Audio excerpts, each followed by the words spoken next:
She should be here any minute because she said she's waiting, but I don't know what that means exactly. Maybe she needs to refresh. Let's see. Sometimes it doesn't let me enter until like a minute of or something. Yeah, I have to start the room first. Have you been on Entra before? I have not. First time. Nice. Well, welcome. Welcome to this platform. It's a pretty solid community here and lots of cool features. You can basically replace your Zoom and you can find jobs on here. You can post jobs here too. Cool. Yeah, I like the UI of it. It was like very easy and streamlined. Nice. Well, Sean, the head of community, is in the room, so I'm sure he loves that feedback. All right, this is good. Well, let's go ahead and get started. I'm not sure where Avni is, if she's gonna figure it out. I'm sure she is, but we'll start the recording here and then we'll go. We always go live on YouTube earlier so they hear all of our like extra conversation. All the extra stuff they get over there on YouTube. It's hilarious. But I do want to welcome everyone to the stream today. Thanks for joining. My name is Miriam. I'm the founder of People, where we build brands and products for artists and community organizations. And today I'm live on Entra, the #1 fastest growing Web3 professional network and the new way to work. Thank you for joining. I have the pleasure of chatting with Emily Martin today, and Avni Parekh is going to be joining us shortly. Both female entrepreneurs, published authors who are building their brands in a mindful way, doing important work in our community. Really excited to have you guys join the conversation. It feels great to have people joining the stream every week. You can comment in with your questions and comments. Please join us today. Welcome, Emily. How are you doing today? Appreciate you taking the time. Good. Yeah, I'm happy to be here. Excited to chat, honestly. Yeah, we had Ryan in the room earlier and he said, is that Emily from New York City? So you're from New York, and are you from New York or just living there now? No. Yeah, I was actually born in Hawaii, raised in Oregon, and moved to New York post-college. So been here for a little bit, but love the city, love the action, love everything that New York has to offer. So. And how has it changed during the pandemic and post-pandemic? Yeah, I would say it's almost back to like normal New York State, I would say. But during the pandemic, it was definitely a lot of Uber, a lot of like just eating in, staying inside, binge watch a lot of TV shows, did the normal things that I think everyone else did, just not leaving the city. Yeah, I went there a few times during and after pandemic, and I see Avni. Hey, raise your hand, we'll bring you up. And it seemed like New York got a little like softer through the pandemic. I felt like it had a different vibe and energy. Like post-pandemic New York was a total vibe. I was really into it. Yeah, I think people are definitely more patient now, maybe, than before. Yeah, a little bit more patient, making the best of things. I mean, New York is like a real city. That's a true metropolis type of a place. So. Yeah, I recently visited Chicago for the first time, and I was like, it's like a little New York, but it's not quite New York. Like New York is quite intense. Right. So yeah, it's not a New York. Like New York is, you can walk around the block and get all your errands done. That's, to me, the real testament of like you live in a city. Yeah. Yeah. I hate driving, so I'm all about that. I'll walk anywhere. You can get a key made, go grocery shopping, get a massage done, tailoring, get a slice of pizza, walk your dog. I'm like, everything's right here. It's so efficient. So efficient. New Yorkers love efficiency. I feel like the reason you live in a city. And one thing I'm really bad at, though, because I order everything, is I'm terrible at cooking. New York does not produce a lot of good cooks, to be honest. because you just easily just get food. You just get the food, yeah. And honestly, the cost of one meal is usually the cost of the ingredients, or the ingredients are more. So you're just like, I'm totally live on the internet. If you could be quieter. Oh, you're on mute. Sorry, yeah, my roommate is talking really loud. Sebastian, can you talk quieter? I'm live on the YouTube right now. So crazy. Sorry about that. Okay. So I'm sure Avni will be back shortly, but let's just dive into a little bit about what you're working on for now. I'd love to just go briefly into your bio. For those that don't know, Emily Martin is the CEO of Friend Tales. She's always had a very extensive imagination. She's been writing stories since a very young age. She loves the challenge of creating compelling stories with relatable experiences. She's a new author and hopes to bring more stories to make a splash with Friend Tales. I love this Friend Tales series because it focuses on mental health. Yes. No, I'm very into it. I bought all of them. I was like, these are great. Yeah. And so why don't you tell us a little bit about Friend Tales and kind of where it came from and give us some background. Yeah, for sure. So Friend Tales was created one late night when my business partner and I were chatting about overall the mental state of like, we were in a very good place. We both have our own mental illnesses. We were like, how did we get here? And we realized at a really early age that we just didn't know how to deal with our emotions overall. So Friend Tales was basically the creation of that. Oh, there's the website. And so a little bit about that is like, my parents went through a pretty rough divorce when I was a preteen.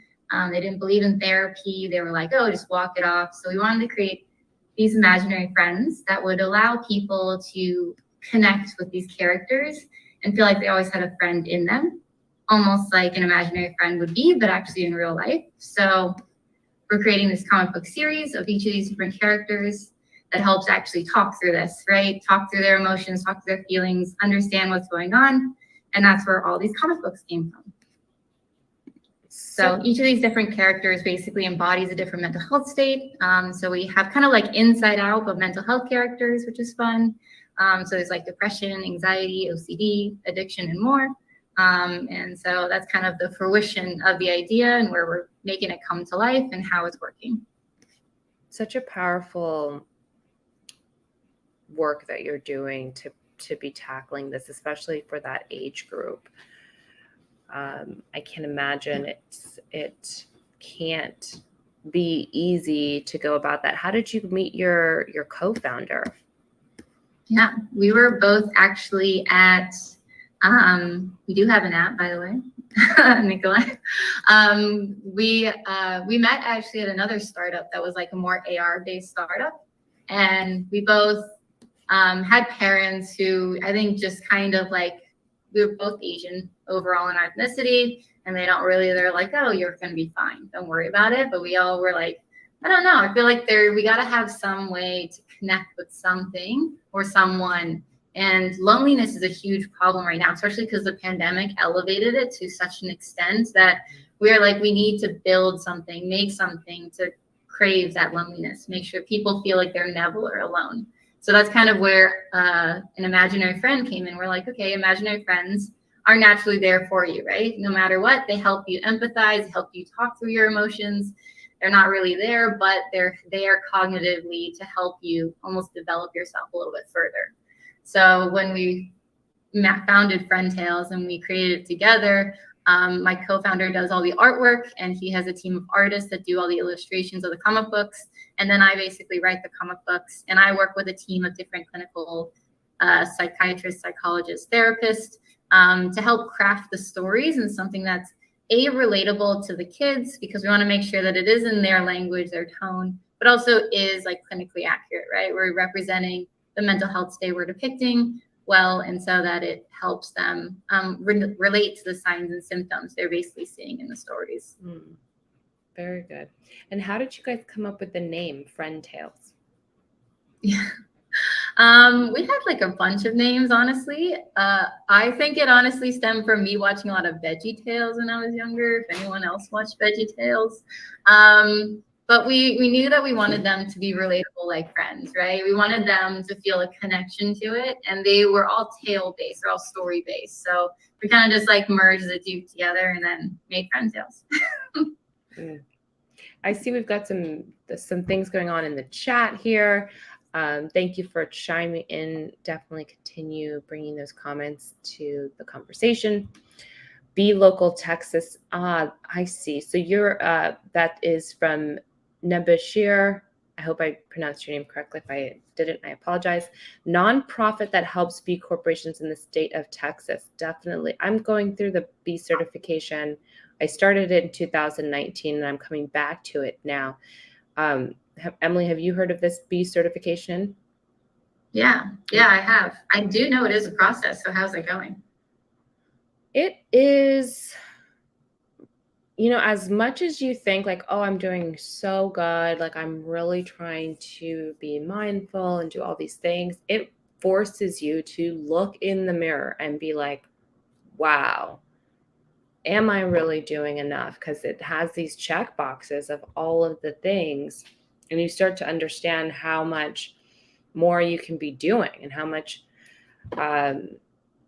it's not easy to do it. I mean, it's like, especially at startup small phase, you have so many things that you're not doing. And so I'm not sure if I'm going to be able to qualify and get it because it's some of the things that they want us to do to have it. But it helps us move the needle and start to understand it. At least it's something to strive for. And it's one thing to be just ignoring it, and now at least I'm getting the education around it.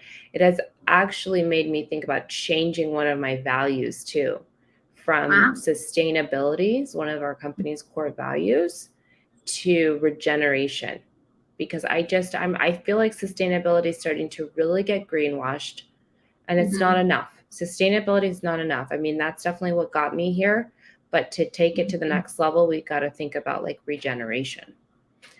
So that's kind of. I think it's so interesting how a term can evolve over time. And it may be something that you believed in at one point in time. For example, mental health, right?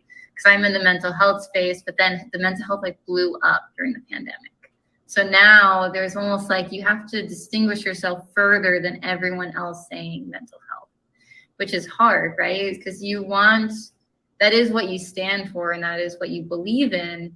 But now people don't take it with as much weight. And I think that's a big difference. And so for sustainability, like you're saying, everyone was like, oh, sustainability, we are, in that realm, but it changes over time. And I think the beauty is that you're also early, right? So you can just distinguish that now and then evolve. That's why you have a brand. You can move, change, grow, add whatever movement. Do that. 100%. So Avni is here. No, I'm getting messages on the other channel here. No, but mental health too. That's another one. It's like everybody's hopping on the mental health train. Have you thought about any of the other topics around mental wealth, mental strength, mental well-being? Do you lean more towards one? Are you sticking with mental health for now? Or are you thinking about these other ones too? Yeah, for sure.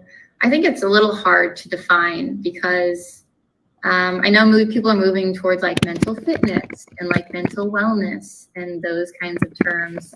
And I think it is interesting, but I think because it's so undefined, it makes it feel more ambiguous. So for a realistic consumer, and I have an advertising and marketing background, I want something that's relatable and understandable that people can automatically like get from like 5 words, right? Mental health, imaginary friends, 4 words. You got it. You understand what they are, kind of thing, and how that comes to life. And so that's why I think I'm going to stay tried and true to mental health, at least for a little bit. And maybe the characters will evolve and change. But for right now, something that we're going to do. Okay, love that. That's very good to have that marketing background. And you mentioned as well, we had some other people in the comments here. They love what you're working on. People love TikTok. Thanks, Sally. Definitely drop your TikTok handle. Would love to connect with you there and follow you. Nikolai, Derek, who is also going to be in an upcoming live stream with us, said you need an app, and you mentioned that you do already have an app. But he also likes Veggie Tales. So fun. So tell us a little bit about your app. Yeah. So it's an imaginary friend, right? We use the comic books as almost an educational series, and something I didn't actually mention, and I can go into the comic books more because there's like nuances to the comic books that are almost magical. But the comic books are supposed to grow up with the kids. So you're supposed to start at like the age 10, middle school, where you're kind of trying to fit in, right? The big question is like, can I make friends in this new school? Can I figure out my way? That kind of thing. Then the comic books will actually grow up with the kids. So we're going to evolve each comic and each character over time to encounter similar situations, considering that they have a certain mental health state, to getting them to that point. But the app is meant to fill in the gaps that the comic books don't have, which is the loneliness problem. So we have the chat bot of each of these characters in the comic books that you can actually chat with, right? I think one of the bottlenecks right now in mental health is there's not enough people. There's not enough therapists. There's not enough people around. So it is a little bit of a different realm to have that. So we made it all AI based so that no one's judging you. There's no human on the other end. It's just, you can purely use it as like a self-journal and kind of talk to it and talk through your emotional states. Very cool. If you have the app download, drop that. We'd love to get people funneling over to that. And we've got Avni's joined us. Yay, you made it here. I'm so sorry that you had technical problems. How are you? Oh, I'm so great. It's wonderful to see you both. It's so good to see you. I have not seen you in forever. For those that are just joining us, welcome to the live stream. We're chatting today with Avni Parekh and Emily Martin, both female entrepreneurs, published authors who are building their brands in a mindful way. So drop in your questions. It can be from anything about building a mindful business, being an entrepreneur, publishing a book, being an author, anything that they're working on. I'm going to give a brief little bio on Avni's, and then we'll check in with her and we'll fold you right into this very fun conversation. So Avni is the author of a self-help book, Be the Bigger Person, Scenarios and Solutions to Better Yourself. She's highly driven, skilled in public relations and strategic communications professional with a strong background in crisis communications and online reputation management. She has more than a decade of managerial business development and marketing experience under her belt. She's also done different multiple brands, serial entrepreneur. As I've known her, she's done different things. So I'm really excited to welcome her, catch up, and introduce Avni and Emily to each other. So welcome, Avni. How are you doing? Are you ready for our hurricane? Oh my gosh, am I ready? It's already chaos ensues. You're a Florida gal, right? You've been here for a while. Aren't you originally from New York, though, if I recall? No, Emily is from New York, though, or she lives there now. Okay. Yeah. I love New York. It's so wonderful. The energy there is great. Come visit. I'm here. Thank you. Yes. So, Avni, tell us a little bit about your book so that people can get a little bit of info on that and what you wrote that book about. Absolutely. So thank you so much for having me, ladies. I'm really excited about our chat today. Seeing as we're all three authors. And so I wrote Be the Bigger Person actually in 2014. And the idea came to me as an epiphany because I think every human being deals with a lot of issues. And I had just kind of had it up to here with everything. And I was actually more beating myself up because I was sick and tired of being the bigger person. Always having to take the high road out. Why? Why is it that people always telling me, for instance, like, Avni, you're the bigger person, like, you don't need to. So I don't know if it's that I've already set the stage many, many years ago, but I was fed up. I was going through actually a rocky relationship at the time. It was just kind of like ending. And, all those emotions just kind of get you and they're right there at the heart. And I'm like, I'm sick of being a bigger person. And a friend of mine said, why don't you turn that into a business? And forget about turning something into a business. Really, what that did was, the light went on and, I could almost equate it to like Cupid hitting my heart. And I automatically knew, you know what? It'd be amazing to put out a book with tools, really quick snippets of inspirational quotes and advice that people could turn to in moments where they're about to like lose their cool. And that's what I did. So I wrote the book in 30 days. And I know, ladies, as you know, the publishing process definitely takes time. Definitely. So I published the book in 2018, but I think everything happens for a reason, and I'm sure as mindful business owners and authors, you would also be able to kind of like, I would hope, see that everything kind of happens for a reason. Like it didn't happen then, but it happened now, and now's the right time. So that was the right time. Now again is the right time, I think, to put out the message to everybody to say, hey, be the bigger person. We're all dealing with a lot of stuff. Quarantine with COVID really got people in this crazy mode. People want to explode, and then they're actually taking out their frustrations on strangers on the street, on each other. And we're not like that. You know what? As human beings, as spiritual beings, beings that have the ability to reason, we have that choice and that control, that self-control to say, you know what? I'm about to lose my cool. I want to like punch the crap out of you, but I'm not going to. You know what? I can control myself. This is not the appropriate situation for me to be in. Let me walk away. And you can do that, It's quite empowering how you talk about it. And just thinking about like, okay, so Emily, is working on the kids, the youth, and hopefully they'll be more equipped when they grow up. But now the generation that we're out here kind of not kids. We have responsibilities. We can do things. We are affecting society. But we don't have these tools to handle situations like that. Then so, your book helps people kind of get that information that they do need. It's a important work that you are also doing. Thank you. Nabishir says he's a youth criming program called Boulder, and we use somatic experiences to educate youth on mental health and DEI needs. Very interesting stuff. Thanks for dropping the link to that. eightfoldpath.us/projects. Sally is giving multiple compliments here. Emily, love the sound of your app. Such a great idea. And also Avni, she loves the sound of your book. Thank you, Sally. We're excited to check you out on TikTok and see what you are up to. For those that are still joining, just drop in where you are in the world, what you guys are working on.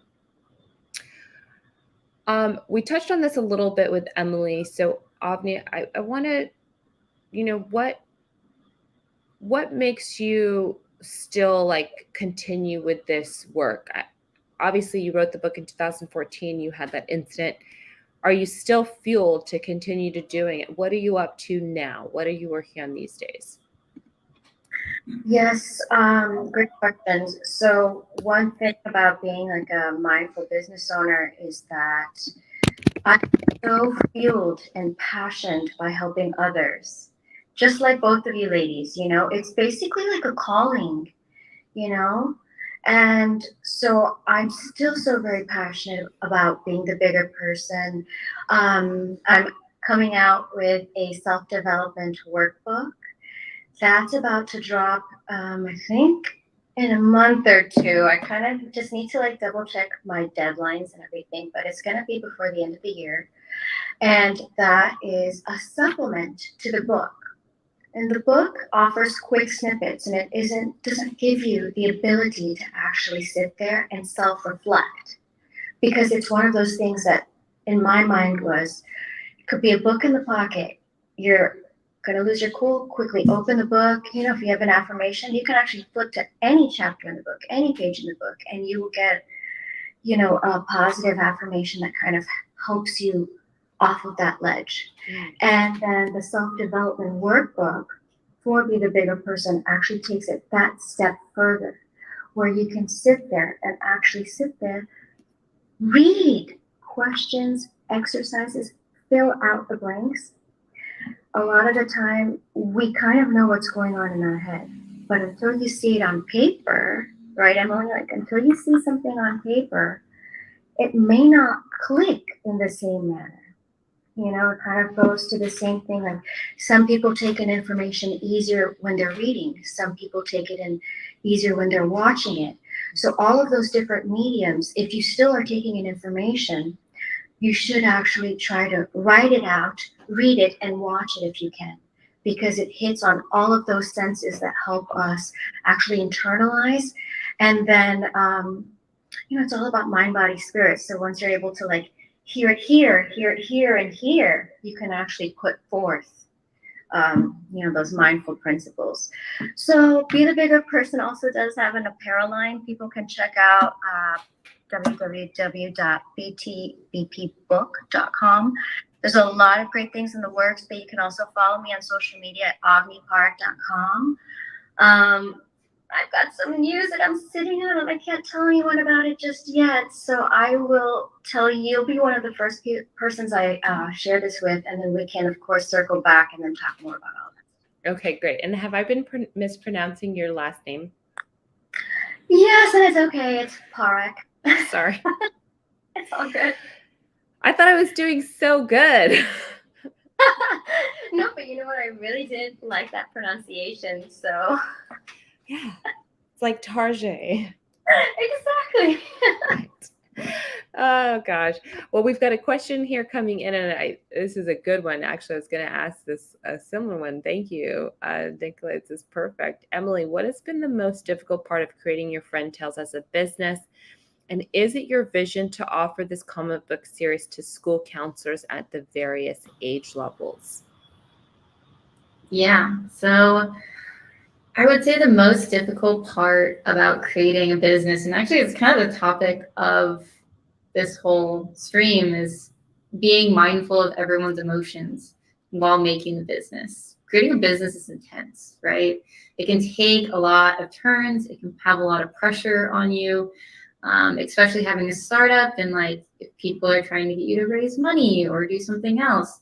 There are certain pressures that come with being a business naturally.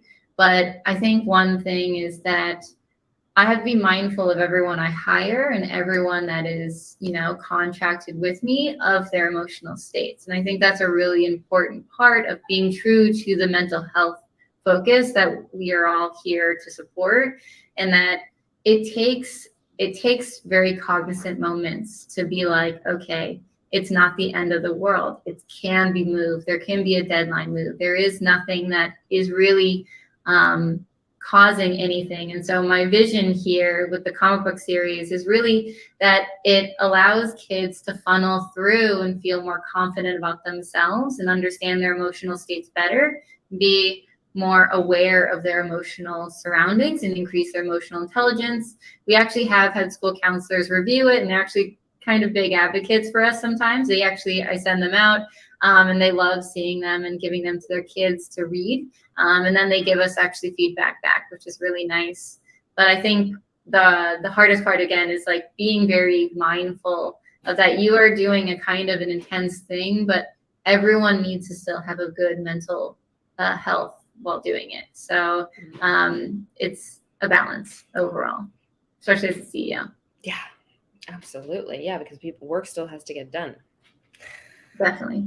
But like, yeah, to what extent? That's also why I haven't raised money, honestly, yet. It's because I want to do it at my own pace. And if there's anything that pushes you to feel like you're straying away from the vision or what you want to create, then it's not doing what you truly wanted it to do. And so until I can find people or investors or whoever that is that support that cause, I won't do it. Yeah, I love that. Avni, seems like you're about to say something too. Oh, I fully agree. Absolutely. It's really about that connection and making sure that the people you align with also share that same mission and vision. So I'm all about it. Sometimes with mindful businesses, you're not always starting out with, a pocket full of money, because you're so mindful and you want to make sure that every aspect of the business reflects your customer, and that person, you're being mindful for them, and not just in one little aspect, because everything trickles down. So you're really looking, it's almost like a tree. So you're just thinking about every aspect of how what you do is going to affect the people that are reading it, as far as books are concerned. So I'm all for it. Sometimes you have to be a little bit poor to become a millionaire. So. And what has been your fundraising journey, Avni? Did you take any venture capital money? Are you bootstrapping? Yeah, it's all been bootstrapping. So saving a lot of money, putting that money that I've worked really hard for back into the business, with a focus of my customers, and more so, I hate calling them customers because it's more so readers, and it's people to people. That's really what it's about. So yeah, I've been saving and I put my own money into it. However, moving forward, like I'm saying, there are going to be some changes, and hopefully, just like Emily's saying, be able to align with some great investors who are of the same mindset and mission. Well, when you find them, let us know. Oh, 100%. Great to have some more people chiming into the chat all the way from London. It's late for you guys. Appreciate you guys staying up to hang with us. I've got a question here for Avni. As an author who started in 2014, what kept you focused and inspired for the 4 years it took to publish? Yeah, that is a nice gap there. And it's a fantastic question, because what really kept me going is that internal passion. I am so passionate about putting out this message to help others. And honestly, it's really not about buying the book. You can go on Amazon. If you've got a Kindle account, it's free. Download it. I'm not asking for your money. What I'm really asking for is to truly internalize the message, so that each one of us is bettering ourselves for tomorrow. We're equipping ourselves with the tools that we need today and moving forward. So that's really what's been keeping me going, is the mission. I love that. I just want to say, I feel like we're all driven by impact, right? We're not here necessarily for the financial gains at all. We're here to help people be better of themselves, right? So I feel like that's so inspiring, and honestly so nice to meet you lovely ladies, and being here and trying to do this all together. I'm such a firm believer that like attracts like. So I met Miriam a few years back, and we automatically, our energies were just like this. And so, now meeting you, it's like almost talking to you in the mirror, Right? Yeah. Yes, Avni and I met years back collaborating on a clothing swap, one of the things I love to do for sustainable fashion. Emily, have you done any of those things? Oh, I'm a big thrifter, so we can talk separately about thrifting, maybe in a different chat. Yeah. But I had a whole Instagram for thrifting. I thrift all the time. Everything I own is thrifted. So very nice. Thrifting in New York is a whole nother thing.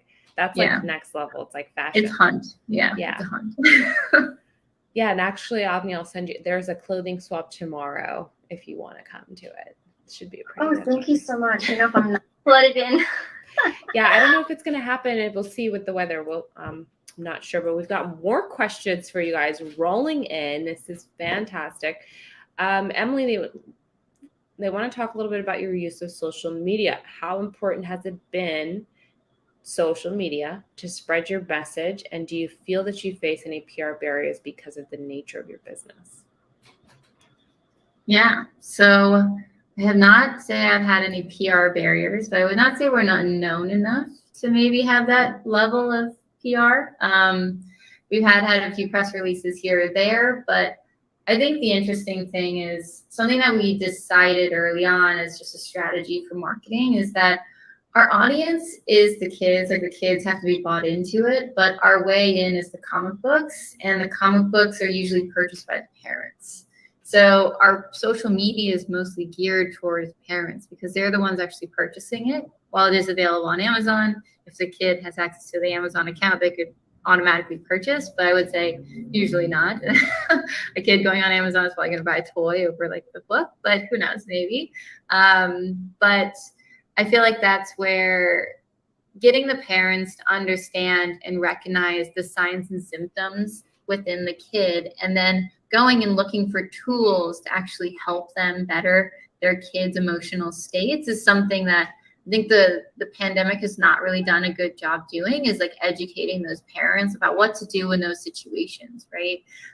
So that's where we're trying to fill that gap, especially in social media, is being known as a tool to help parents, enable school counselors, enable, even therapists and psychiatrists and psychologists have told us like, oh, we really find you between our sessions, like read this comic book because it can help you understand your emotional states better. And so that's kind of where we're kind of focused on, at least social media wise.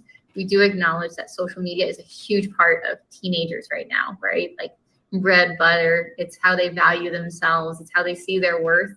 And that was another reason that we didn't make, we do like physical copies of the book because we want them to remove themselves from the digital lens, right? We want them to physically hold the copy and feel like it's something that is true to them and true to their character as well. So it is a little different realm, but I think it's kind of fun and exciting. And eventually in the social media realm, hopefully we have a more positive influence on these kids.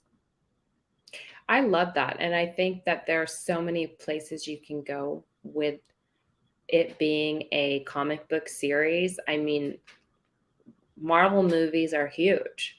So these characters really can grow, they can develop. And who knows? There's another person that I want to connect you with, Healthy Hip Hop, Roy Scott. He's the CEO of Healthy. Have you heard of them? What they're doing? No, but sounds so fun. Yeah, I mean, they're doing really cool stuff, and they've got these, characters, and they're doing like songs and dances. And I don't see why not. These characters could come up with some raps, Totally. Yeah, for sure. Yeah. So we've got some more questions coming in. These are great. Avni, what is your dream for your personal brand? And do you foresee entering the podcast space to help spread the word from book to audio? What a great question. Oh, it's such a great question. You must be on my same wavelength. So I'm actually, one of the things currently in the process of doing is creating a podcast. So Be the Bigger Person podcast is actually going to be coming very soon. So that's one. And the other thing is with Be the Bigger Person that I just want to share with everybody is that it's really like, kind of to Emily's point, all about the mental health. And so a big part of that is being able to self-reflect, to sit there, to figure out why you're doing things. And so a big part of that I bring into my business and my brands. So with Be the Bigger Person is just actually one of my brands. I have Lovely Boss, which is another brand that I have with several of my female clients who are looking to launch businesses. I had started Lovely Boss as a way to provide them with all of the tools that they need to set up their small business and their online e-commerce shops. And it basically gives you like the whole step-by-step process. It gives you all the vendors, everything that you need. So it's like a kit. And Lovely Boss was actually birthed out of one of my other brands, which is Lovely Long Locks. And that is a hair and beauty website where I reveal for free all of my, hair and beauty tips. Um, so again, everything is really about being mindful and giving back to folks. I could go on because there's so many other brands. I'm actually bringing back another brand that I had started over a decade ago called Global Peace Scout. And that company actually did peace badges. So I'm not going to elaborate more on peace badges, but Miriam, have me back so we can talk about this. My mind's going a little crazy with the global peace badges and the Web3 and the things that could have, I'm just guessing here, but I can imagine it's something with something. So we'll definitely have to have you back to talk a little bit more about that. And drop the links, please, because I think there would be a lot of people that would be interested in those business kits that you put together with all of that information. That's very valuable stuff. And Emily, we've got a lot of questions here, guys. We only have a few more minutes here, so please drop those questions. Keep them in. Yes, business as a force for good. Let's go. That's great energy. Emily, what do you think about the impact that social media and easy to use technology has on kids? Is it beneficial or seems to be taking kids away from more hands-on style learning? That's a loaded one. What do you got?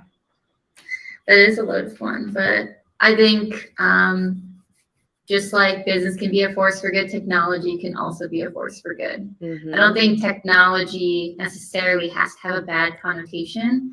I think it can enable kids to learn, grow, and push themselves in ways that they may have not expected.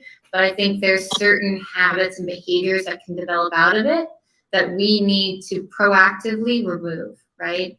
So for example, like social media is a great example. Whenever you see someone is active online, if you're talking to them, you're anxious if they're going to text you back.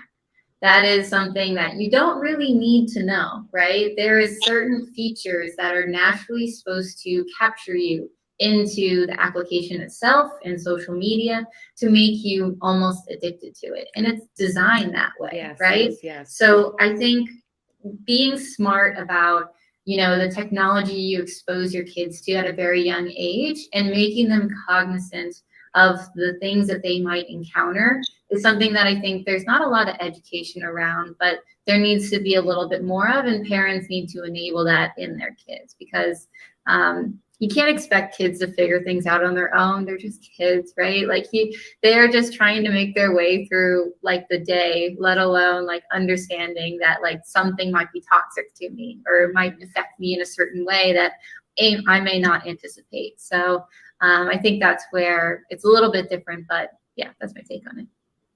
Yeah, I'd love to chime in on that too. And very well answered, Emily, and great example. For me personally, I would be in favor of legislation around some of those things that you mentioned. I feel like our team, if you want to call them that, they've fallen a little bit behind. And that's, I want to have empathy and understanding for them because I look at my grandparents and my parents even. And so I see that it's like, there's a disconnect there. They just literally don't understand. And with a lot of our representatives, I'm sure I don't have the stats, but I think that they're a lot older. And so they're just not understanding, wow, this technology, like a decade, boom, our entire world has completely shifted and changed. And we haven't put any rules in place. And so some things around that, I would be in favor for it. Some people may not be, but that's that. And when at Bootstrap Publications, when we made our deal with Caribou, it was something that we really needed to think about because there was a time where I was looking at technology and how it affects our memory as people. And I looked into the research that was being done with children, especially, and reading on digital devices has literally changed brains of children. They're finding new synapses. We don't know what these synapses do. Yeah. It's called evolution. But do I want to be part of this? And at the end of the day, the answer was yes, because literacy is more important. And having Caribou being an online digital device where you can access any of our books there worldwide, you can read them. Having access to reading gives access to everything in life. Like if I never learned to read, which a lot of people don't actually know how to read in our world, you can't you can't learn anything. You're limited completely. And a lot of the things, if you don't have words to even search the internet, you're stuck in water as well. So it was a tough decision, but I think at the end of the day, it was the right one that we made. So yeah, I think social media definitely has an impact on our kids. Beneficial. I don't know. I don't know if I can really say that it's beneficial, but it is the reality. And I'm a big fan of reality. That is the reality. Social media exists. Let's deal with it. Let's be proactive. Let's figure out how we're going to make the best of things. Avni, I've just chatted a lot. What do you have? Do you want to chime in on that at all? We've got questions for you too. I mean, I'm in full agreement. I think one of the most important things in life is education, and the resources and tools that we provide to our kids, who are the future of the world, really, in essence, is so critical. I am a very big advocate for, I would say, like educational reform in this country. And I would say one of the biggest things that we also need to bring into this to the classrooms, I'm not quite sure if you covered it when I was out, but it is bringing in, let's just say, mindfulness into schools by perhaps bringing in yoga, and not yoga as what some people may confuse it as a religion. No, it's more like, if you would consider it a principle, a way of living life. But you could even turn it, you don't even have to call it yoga. It could just be mindful practices that you bring into your children, teach them breathing exercises. You also teach them about how the brain works. You know, there are schools, I forget the name of a school, but there's a school in Europe that, I believe it's in England, and they're so fully focused on the cognitive development of children, where they're actually providing tools to the kids about teaching them how their brain is actually functioning when they're getting upset. So it's teaching them not only about mindfulness, but also about anatomy and how that whole mind, body, spirit principle actually works. So yeah, we need it. That sounds like Emily, I don't know, I'm getting a little inspiration for a comic book there. Right? I don't know if you are, right? Just got the brain in there, and then, like, I don't know, the kid's brain, and then he turns. Do you have villains in the comic books? Are there villains? Not really. There's yet. Like competitive kids, right? So there will be like some of that thing, but there is, in the OCD comic book, he does have this place called the Mind House, and it's basically like his own oasis in his mind. So maybe there's something we can do there. Very interesting. There's so many things. So go ahead. Where do you get a vision of what he looks like? You are. I know. I'm visualizing. I'm getting a lot of stuff out of me. A lot of things. Me and Avni are I'm very yoga, very tuned in. I'm seeing a lot of different comic books coming down the pipeline. Lots of success coming your way. Very good. Send me your ideas. Happy to see them all. Absolutely. Sally is chiming in the chat here. Avni, she would love to connect with you further. She has experience and en route to writing a book herself to help women and men, but predominantly women, to help them through traumas such as cancer and other hardships in life. 2 times breast cancer survivor, etc. Love helping women to regain their confidence. Sally, that's beautiful. Let's definitely connect. It's so great to meet you. Nikolai's got some questions here too. My goodness, we are rolling. We only have a few more minutes. So we're going to keep these answers short and sweet. Emily, as a business, what is your mission for offering your comics for free to those who cannot afford them but really do need them? Yeah, I would love to do that. Honestly, if I was in a place where I could do that fully, something that we do encourage is people pass on the comic books once they read them. Mm-hmm. Usually, if you want to hold on to them, you can be sentimental about it. But usually when you have a book, you read it quickly, and then you're like, okay, that's interesting, but then you can pass it on. And I think the passing on is where you can transfer that to someone who really needs it and someone who maybe is going through a tough time. And I think that's something the school counselors have really resonated with, as they've been passing their comic books to kids from the schools. That's great. And I also say we get them in the public libraries. That would be cool. Let's get them in the public libraries. It's not easy. I mean, it's not hard to do that. And then the other thing is we get you in Project 5000, which is all about getting free books into the kids' hands. I love that. So we'll talk about that. Great questions, Nikolai. Avni, from the clothing perspective, what gave you the inspiration to create a clothing line, and what has been the most difficult part of creating a clothing line? Oh my goodness. The inspiration is the mission. The mission is the message. Be the bigger person. So if I can put it on a book, great. If I could put out a workbook, fantastic. And guess what? We all have to be clothed, out in society. So, that was really the driving factor to say, hey, let's do a clothing brand. And it really is t-shirts and hats. But there's a lot more messages that I have in the works. And short and sweet. There we go. Thank you. And for those that are doing those clothing things, there are sustainable options now with drop shipping that I highly suggest you look into as well. Hit me up in the DMs if you're into that. Ross, go ahead, Avni. Yep. Yeah, they can check out lovelyboss.com if you want to purchase a whole listing of private label and drop shipping companies. So take a look at that, lovelyboss.com. Beautiful. I'll drop that into the chat for everyone to peruse. And then going to read out some of these last comments and things come in. The conversation sounds very similar to why I started Unfound Group, helping small business owners get up and start predominantly with e-commerce businesses. Love that, Ross. Let's definitely continue the conversation. Not in favor of writing rules from a civil law perspective, but more from a common law perspective. Civil law breeds corruption. All right, let's discuss. Let's dig into that one. Let's ping me after this. I want to talk to you more about that. Nikolai have like 100 more questions. How much time do we have? We're out of time at this point. But Emily and Avni are both now on Entra. They're on the platform.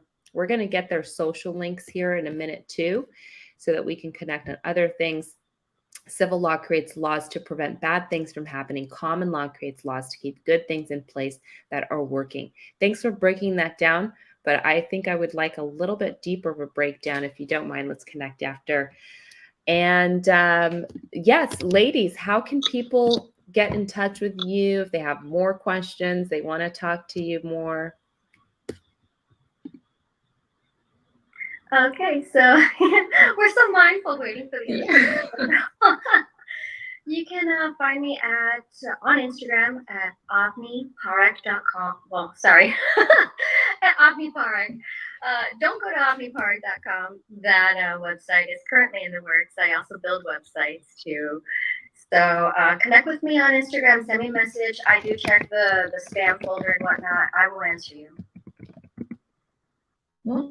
Yeah, and you can follow me on FriendTales, FriendTales _ on Twitter. My Twitter handle is founderemily _. You can also connect with us on FriendTales on Instagram. We're based on every platform. So definitely check out our comic books on Amazon. Download our app on the App Store.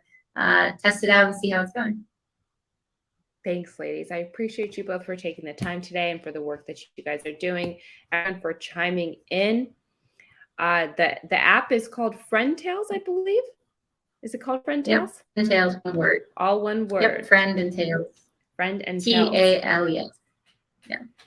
Thanks, both of you and everyone, for joining us today. We hope you have a wonderful rest of your time and have a great rest of your week. We'll talk to you soon. Thank you. Thank you so much.